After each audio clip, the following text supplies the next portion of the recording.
үлкен абысын деген сайын басқа шыға беретін бопсыз ғой. Қойсаңызшы ондайыңызды. Если что, менің де аузым бар, мен де сөйлей алам.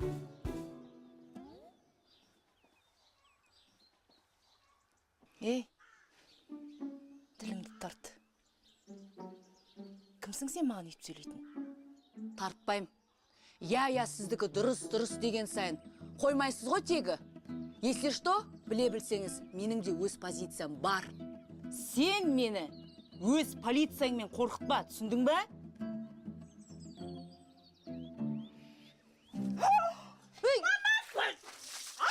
Химия ғой, химия. Кімсіңдер сендер маған су шашатын? Келіңдер бер қарай. Шықшы екеуіңнің бычтың шығарайын. Шығыңдар кең жерге. Сәлем бердік апа.